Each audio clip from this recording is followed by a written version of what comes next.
बिस्मिल्लाहिर्रहमानिर्रहीम, अस्सलाम वालेकुम। मैं हूं डॉक्टर ज़ियाउल्लाह खान गाजी। आज हम बात करेंगे मुंह के ज़ख़म, इसे माउथ अल्सर भी कहते हैं। अक्सर लोगों को मैदे की ख़राबी की वजह से जब बहुत ज़्यादा स्टमक ख़राब होता है, गैस्ट्राइटिस वगैरह हो, तो मुंह के अंदर ज़ख़म निकल आते हैं।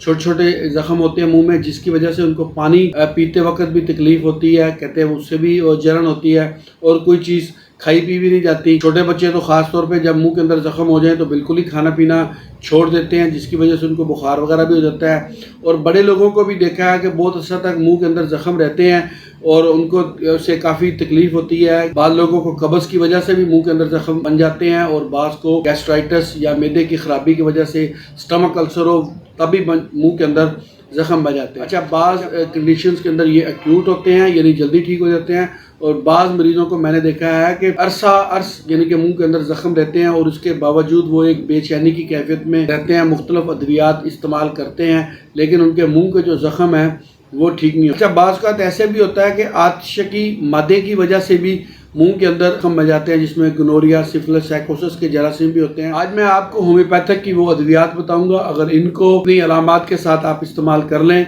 तो इंशाल्लाह मुंह के ज़ख़म जो हैं इससे ठीक हो जाएगी। ये वजूहात भी इसके अंदर देखी गई। ये जो आपको गैस्ट्राइटिस, मैदे की खराबी, कॉन्स्टिपेशन, इन वजूहात की बिना पर हो तो आप ये अद्वियात इस्तेमाल करें। अगर आतिशकी मादे की वजह से मुंह के ज़ख़म बने हुए हों तो कोई भी एंटीसिफ्लियाटिक्स मेडिसिन होती हैं वो अगर इस्तेमाल की जाएँ तो मुंह के ज़ख़मों को आराम आ जाता है। तो अगर आम तौर पे मुंह के ज़ख़मों के लिए होम्योपैथिक की दवा मरक्साल इस्तेमाल की जाती है। मरक्साल को 30 में इस्तेमाल करना चाहिए और इसके साथ साथ कैनाडोला होम्योपैथिक की एक मशहूर दवा है, मदर टंचस की फॉर्म में।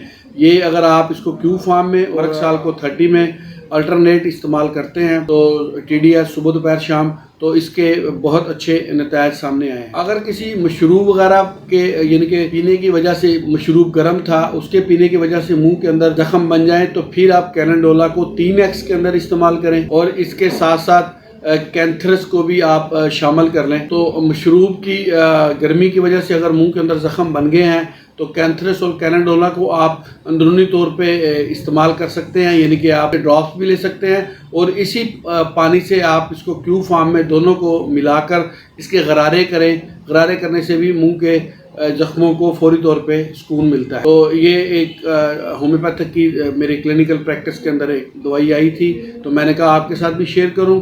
बहुत शुक्रिया, अपना ख्याल रखिएगा और हमारे इस चैनल का भी ख्याल रखिएगा। इसी तरह की इंफॉर्मेटिव वीडियोस मैं आपके लिए बनाता रहूँगा।